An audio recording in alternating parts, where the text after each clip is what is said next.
ભરૂચ જિલ્લાના અંકલેશ્વર નગરપાલિકા ward number 2 ના ઉન્નતિનગર વિસ્તારમાં ગટરના ગંદા પાણી રસ્તા પર ફરી વળતા રહીશો મુશ્કેલીમાં મુકાયા છે। સ્થાનિકોના જણાવ્યા મુજબ ગત વર્ષે જ લાખો રૂપિયાના ખર્ચે આ વિસ્તારમાં નવી ડ્રેનેજ લાઇન નાખવામાં આવી હતી, પરંતુ માત્ર એક જ વર્ષમાં જ લાઇન ચોકઅપ થઈ જતા ગટરના પાણી ઉભરાવાની સમસ્યા શરૂ થઈ ગઈ છે। રહેવાસીઓએ આક્ષેપ કર્યો છે કે કામમાં ભ્રષ્ટાચાર થવાને કારણે જે ટૂંકા સમયમાં સ્થિતિ ઊભી થઈ છે। હાલ પરિસ્થિતિ એવી છે કે ઘરની બહાર નીકળવું પણ મુશ્કેલ બની ગયું છે। સ્લમ વિસ્તાર અને નજીક આવેલા મંદિર પાસે ગટરના ગંદા પાણી ભરાઈ જતા પવિત્ર સ્થળ પર અસહ્ય સ્થિતિ સર્જાઈ છે, જેના કારણે ભક્તોની લાગણી પણ દુભાઈ રહી છે। સ્થાનિકોનું કહેવું છે કે બાળકો અને વૃદ્ધોને ગંદા પાણીમાંથી પસાર થવા મજબૂર થવું પડે છે। છેલ્લા 10 દિવસથી સતત ઉભરાતી ગટરને કારણે સમગ્ર વિસ્તારમાં અસહ્ય દુર્ગંધ ફેલાઈ છે અને રોગચાળો ફાટી નીકળવાની દહેશત પણ વ્યક્ત કરવામાં આવી રહી છે। આ બાબતે સ્થાનિકોએ વારંવાર પાલિકા તંત્રને ચૂંટાયેલા પ્રતિનિધિઓને રજૂઆત કરી હોવા છતાં કોઈ અસરકારક કાર્યવાહી ન થતા લોકોમાં ભારે રોષ જોવા મળી રહ્યો છે। હવે સ્થાનિકોની નજર તંત્ર ક્યારે અને કયા સમસ્યાનો ઉકેલ લાવે છે તેના પર છે।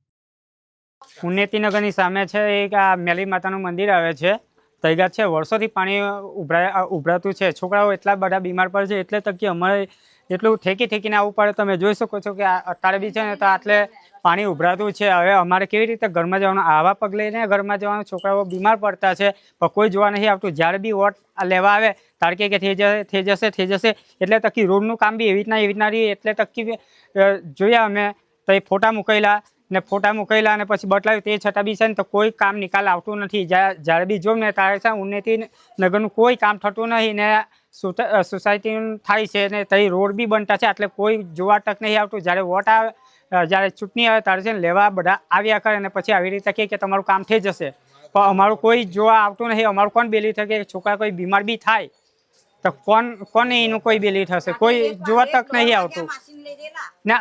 આ માસી છે, આ મારી દેખતા જ આ માસી છે, એ માસી છે ને આટલે હુઈ રહી છે, પણ અત્યારે એમનું એટલું શરીર ભારે છે કે છે ને તે અત્યારે એવી રીતે મોં ડાબીને આટલે હુઈ રહી, કેમ કે ગરમીનો ટાઈમ છે તો હુઈ રહી, પણ એટલી કન્ડિશન એટલી ખરાબ થઈ ગયેલી હતી તો તાત્કાલિક છે ને તો ગાડીમાં લઈ જઈને છે ને તો સારવાર હોસ્પિટલે લઈ ગયેલા હતા ને તે છતાં પણ છે ને તો કોઈ જોવા તક આવ્યું નહીં ને આવી રીતે ઉભરાયા કરે। અમે કેટલે તક બેઠીએ,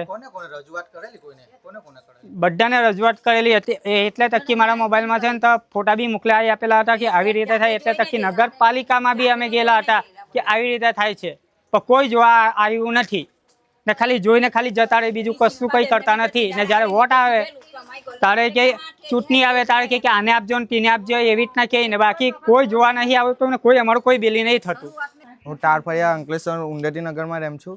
હલો, વિનય વસાવા આ બધું વાયદા કરીને ગયેલો છે કે આ ગટર બનાવી દઉં, આ રોડ બનાવી દઉં, પણ કશું હજુ કર્યા નથી। ને એ ગાડી આવીને અમે કહીએ છીએ તો પાછો અમને એવી ધમકી આલે કે તમારા લીધે ખરી હું આવેલો છું, તમારા વોટના લીધે ખરી આવેલો છું, કે તારી કરવાની ઓકાત નહીં હોય તો અમારી ગલીમાં પગ શું કામ મૂકે?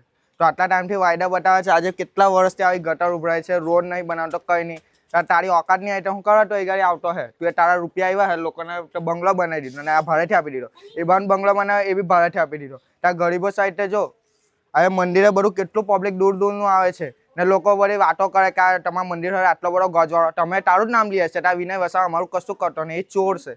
અમે બહુ મોડે જ કહી દઈએ, લોકોને બી ખબર પડવી જોઈએ ને કે વિનય વસાવા કેવો છે। આ લોકો આવે બધું બહારનું પબ્લિક, તે લોકો શું વિચારે કે આ લોકો આવા ઘરમાં રહે, આવી ફળિયામાં રહે, લોકોના બંગલાવાળા છે તેમની તઈ ગાડી તું એ ચોખ્ખું કરી આપ્યું, અમારી ગરીબ છે, અમારા પતરા છે એટલે તું આવું રવા દીધું, તો એ ગાડી રહે તો તને ખબર પડે કે કેવું છે ને કેવું નહીં। ને આમાં છે ને જોવું પડે, ગરીબ સાઈડ બી જોવું પડે ને માલદાર સાઈડ બી જોવું પડે, તેને કહેવાય ઇન્સાન। પછી તમારી જવા પછી ઊંડા ઊભા થઈ જાય આરામનું ખાવા સારું, તો શું કામનું? ભિખારી જાઓ, તમારી ઓકાત નહીં તો શું કરવા એ ગાડી આવતા હે। ઓમ પ્રજાપતિ સાથે જીતુ રાણા, દિવ્યાંગ ન્યૂઝ, અંકલેશ્વર, ભરૂચ।